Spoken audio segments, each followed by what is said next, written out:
तर नमस्कार फॅमिली. व्लॉगच्या टायटलवरून तुम्हाला सर्वांनाच समजलंच असेल की हा व्लॉग कशाबद्दल आहे. तर या व्लॉगच्या माध्यमातून आपल्या समस्त उरणकराच्या वतीने मी अक्षताताई आणि यशस्वीताई यांना भावपूर्ण श्रद्धांजली अर्पण करतो. आणि जो विषय आहे तो भरपूर असा अत्यंत गंभीर विषय आणि जो की आपल्या उरणकरांसाठी एक धक्का. कारण का आपल्या उरणमध्ये किंवा नवी मुंबई परिसरामध्ये ही अशी घटना कधीच घडली नव्हती आणि कधीच कोणी ऐकलीसुद्धा नव्हती. तर संपूर्ण उरण तसाच नवी मुंबई परिसर हा हादरून गेला आहे आणि आम्ही तर उरणकर भरपूर हादरलो आहे. कारण का ती घटना ऐकूनच अंगावर अक्षरशः काटा येतो आहे. तर हा व्लॉग बनवण्याचा उद्देश एवढाच आहे की आपल्या ज्या आया बहिणी आहेत, ज्या जॉबला जातात बाहेर, स्कूलला, कॉलेजेसला, की त्यांना एक विनंती आणि त्यांना एक सावधतेचा इशारा. कारण का असे हे नराधम आहेत, हे फिरतच असतात आणि कोणाची काय वृत्ती ही आपण नाही सांगू शकत. कारण का कोणाबद्दल आपण गेस नाही करू शकत किंवा प्रेडिक्ट नाही करू शकत कोणाचं इंटेन्शन काय आहे. तुमचा भले इंटेन्शन चांगलं असेल, बट समोरच्याचं इंटेन्शन काय आहे ते आपण नाही ओळखू शकत. आणि या घटनेतून आपल्याला हेच दिसून येतं. तर भरपूर व्लॉग्स आलेत, भरपूर अपडेट्स सर्वांनाच आहेत. तर आत्ता मिळालेल्या अपडेटप्रमाणे आरोपी जो आहे दाऊद शेख, त्याला Navi Mumbai police CBI branch यांनी अटक केलेलीच आहे. कर्नाटकामध्ये शहापूर एक गाव आहे तिथे. तर तिथून त्याला आता जसं आपण प्रेस कॉन्फरन्स मगाशी बघितला पोलिसांचा, त्यामध्ये त्यांनी सांगितलं की त्याला कोर्टात हजर करणारच आहेत. तर माईट बी आज त्याला उरणला आणतील किंवा उद्या आणतील. पण आपल्या उरणकरांचा सर्वांचा एकच राग आणि सर्वांचा आता एकच उद्दिष्ट आहे, तो म्हणजे त्या दाऊद शेख जो आरोपी आहे त्याला कठोरातली कठोर शिक्षा, त्यात म्हणजेच फाशी ही झालीच पाहिजे. आणि फाशी झाल्यावरच आमच्या यशस्वीताईला कुठेतरी न्याय मिळणार आहे. आणि पुन्हा ही घटना घडू नये म्हणून फाशीची शिक्षा जी त्याला होणारच आहेच, पण ती शिक्षा ही सार्वजनिक पद्धतीने झाली पाहिजे, जेणेकरून एक एक्झाम्पल सेट होईल आणि एक उदाहरण सेट होईल की ही अशा घटना परत कोणी करू नये, या गुन्हा करायची त्याच्यात हिंमत होऊ नये, अशी ही फाशी त्याला झाली पाहिजे, ती पण सार्वजनिक रीतीने आणि ती पण लवकरात लवकर. याच्यामध्ये जसं आपल्या काल तुम्ही आणखी एक पोस्ट बघितला असाल की उरणचे जे वकील आहेत किंवा त्यांची जी टीम आहे सर्व, त्यांनी ठरवलं आहे की त्या नराधमाची, दाऊद शेखची कोणीही केस वगैरे घेणार नाही. तर त्यांचाही मनपूर्वक धन्यवाद की आपण असे स्टँड घेतले की तर अशा लोकांच्या खरोखर केसेस घेऊ नये आणि त्याच्यासाठी त्यांचे जे आपले जे लॉ आहेत त्याच्यामध्ये खरोखरच सुधारणा करायची गरज आहे. कारण का हा तर जर आरोपी त्यांनी मान्यसुद्धा केला आहे की त्यांनी तो क्राईम केला आहे, तर मग कसले चौकशी आणि कसले केसेस. आता काय केसेस वगैरे नाही, त्याला सरळ पब्लिकली फाशी द्या आणि हे करूनच आमच्या ताईला, यशस्वीताईला न्याय मिळणार आहे आणि उरणकरांना एक समाधान भेटणार आहे. आणि अशा या गुन्हेगार वृत्तीच्या लोकांना त्यांना एक सबक त्यांना भेटणार आहे की तुम्ही जरी विचार केलात तरी उरणकरता शांत बसायला नाही आहे. तर जेव्हा ही घटना घडली तर शुक्रवारी रात्री मला वाटते काही लोकांनी यशस्वीताईचं जे शरीर होतं ते तिथे एकदम विखरलेल्या अवस्थेत बघितलं. त्याचे पोस्ट होते, ते बघूनच अंगावर आत्ता जसं बोललो तसा शहारा येतो की काय अवस्था झाली असेल त्या ताईची. तर मग जसं आम्हाला सकाळी समजलं शनिवारी सकाळी, तसं मी माझे 2 मित्र आम्ही सरकारी हॉस्पिटल गाठलं आणि हॉस्पिटलच्या बाहेर भरपूर लोकं होती, आधीच होती. तर आम्ही 12:30-1च्या सुमारास तिथे पोचलो आणि बरीच राजकीय मंडळीसुद्धा होती तिथे. आजी माझे आमदार वगैरे सर्व सामाजिक कार्यकर्ते, महिला भरपूर संख्येने तिथे होत्या आणि आमचा सर्वांचाच एकच आवाज होता की त्या नराधमाला आमच्या ताब्यात द्या आणि त्याला कठोरात कठोर फाशी शिक्षा झालीच पाहिजे. तर आम्ही भरपूर उशीर तिथे होतो. तर आवर्जून सांगावं म्हणजे आपले उरणचे आमदार महेशजी बांदी आणि त्यांची संपूर्ण टीम हॉस्पिटलच्या बाहेरच होती, कंटिन्यू डॉक्टरांच्या कॉन्टॅक्ट्समध्ये, पोलिसांच्या कॉन्टॅक्ट्समध्ये कंटिन्यू होती आणि जे काय अपडेट्स त्यांच्याकडे येत होते ते पब्लिकली सांगत होते, पब्लिकली डिस्कस करत होते. तर ह्या विषयाचं कुठेतरी आता राजकारण होते, कारण का आता 3 दिवस पालटून गेलेत आणि मग वेगवेगळे व्हिडिओज समोर यायला लागलेत आणि वेगवेगळे प्रोटेस्टमध्ये आता बॉम्ब होतात, कोण काही बोलते, कोण काही विचार मांडते.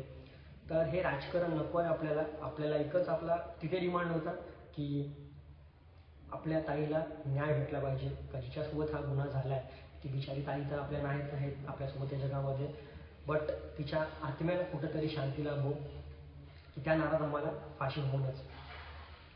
तर एवढीच आमची पण मागणी होती. त्यानंतर मग रविवारी सकाळी आपण जो एक प्रोटेस्ट मार्च काढला होता, त्यामध्ये सुद्धा आम्ही सहभागी झालो होतो, मी आणि आमचे 2 मित्र. तर तिथे पण थोडंसं राजकारण झालंच, कारण का कोण आता आपल्याला त्या नराधमाचं नाव माहिती आहे, दाऊद शेख. तरी काही राजकीय मंडळी होती ती नाव घेत नव्हती, गुन्हेगार असं म्हणत होती. ते अतिशय चुकीचं होतं, कारण का आता आपल्याला ते गुन्हेगाराचं नाव माहिती आहे, तर नाव तुम्ही डिरेक्टली घ्या. तर मग खरोखर उरणच्या जनतेचे आभार या व्लॉगच्या माध्यमातून पण मानतो, की अशीच आपली एकी टिकून राहिली. याच विषयावर नाही तर उरणच्या प्रत्येक विषयावर आपण आता असेच जागे झालं पाहिजे आणि रस्त्यावर उतरलं पाहिजे, कारण का रस्त्यावर उतरल्याशिवाय न्याय काही भेटत नाही. तर ती जी प्रोटेस्ट मार्च होती ती जशी उरण गांधी चौकातून निघाली 4 फाट्यापर्यंत, 4 फाट्यावरून पुन्हा तिथे थोडंसं भाषण वगैरे झालं, सामाजिक कार्यकर्ते त्यांचं भाषण झालं. तिथून पुन्हा आम्ही तिथून आलो फिरून, मग पोलीस स्टेशनजवळ आपण गेलो. पोलीस स्टेशनजवळ जाताना आम्ही तर KDS कॉलेजच्या तिथेच होतो, कारण का भरपूर गर्दी होती. चांगला उत्स्फूर्त प्रतिसाद असा उरणकरांचा भेटला या रॅलीला, कारण का तिथे जे झाले त्याचे पण व्लॉग्सच मीच बघितले, व्हिडिओज वगैरे, कारण का मी तिथे पोहोचू शकलो नाही. आणि व्लॉग्स बघून एवढं पण झालं की थोडा आता राग कोणाचा अनावर झाला, कोण काय बोलत होता. बट आपल्याला पोलिसांना ही मदत केली पाहिजे, त्यांना पण वेळ दिलाच पाहिजे होता त्यावेळी, कारण का पोलीस हे जसं फर्स्ट डे जेव्हा जमलं त्यावेळीपासूनच अलर्ट झाले होते, त्यांच्या टीम्स तैनात झाल्या होत्या. आणि 3 दिवस झाले त्या गोष्टीला, आणि तो जो नराधम आहे त्याचा आपल्या ताईचा वारेकरी त्याला ताब्यात घेण्यात आलेला आहे आणि त्याने गुन्हासुद्धा कबूल केलेला आहे. तर धन्यवाद पोलिसांचा. आणि आमच्याकडून किंवा आमच्या उरणकरांकडून कोणाकडून तुमच्यासाठी काही चुकीचे अपशब्द वापरले गेले असतील तर मी क्षमा मागतो, कारण का आमचा हेतू एवढाच होता की आमच्या ताईला न्याय मिळावा.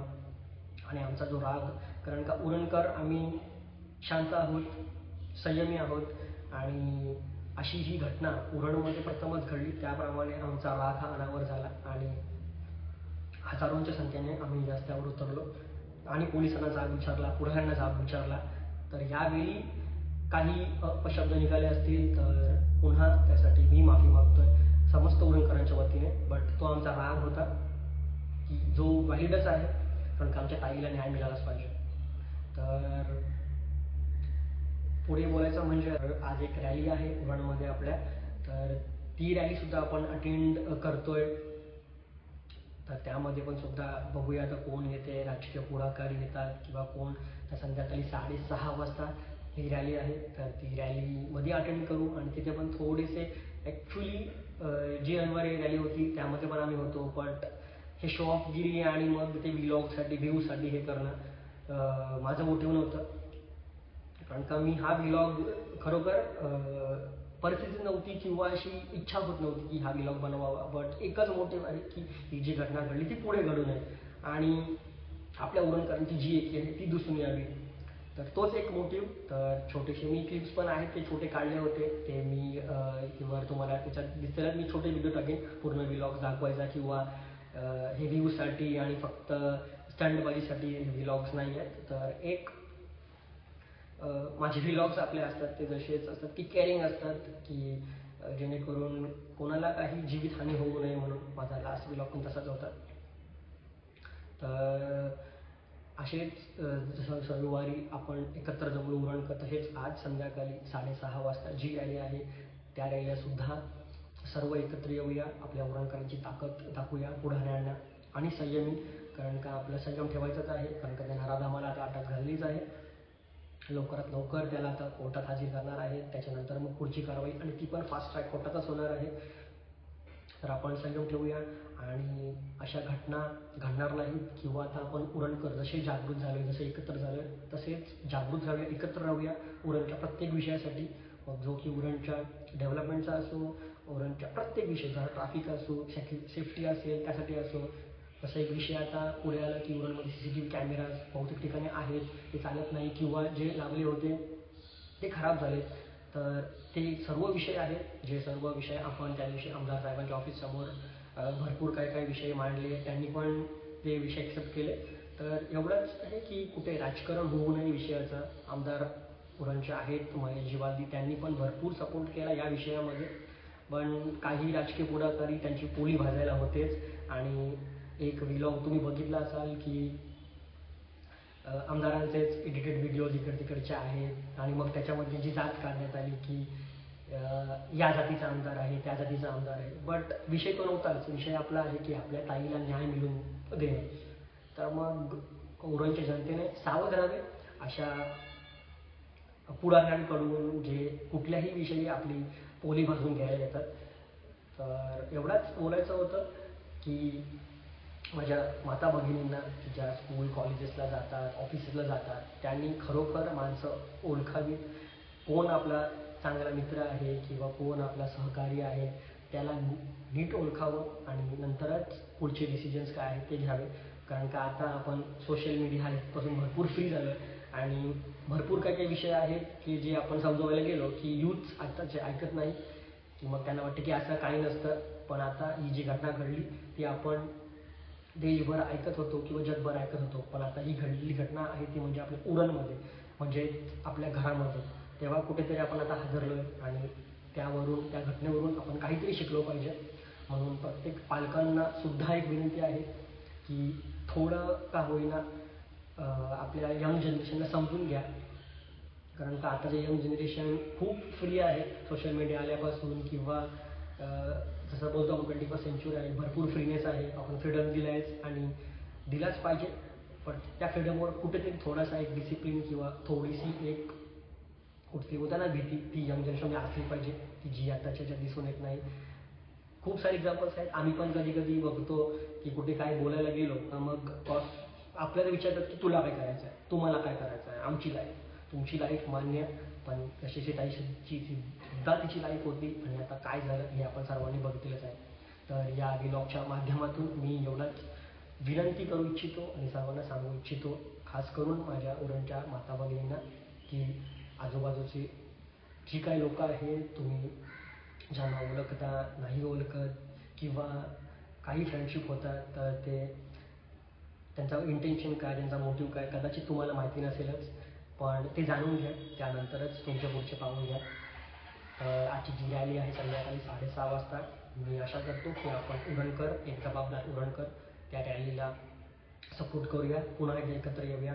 आणि जसं त्या नराधमाला अटक झालेलीच आहे, तर सर्वांनी असंच उरणकरांनी एकत्र येऊया प्रत्येक विषयी आणि त्या नराधमाला पब्लिकली फाशी हो, फाशी नुसती नाही तर पब्लिकली फाशी हो.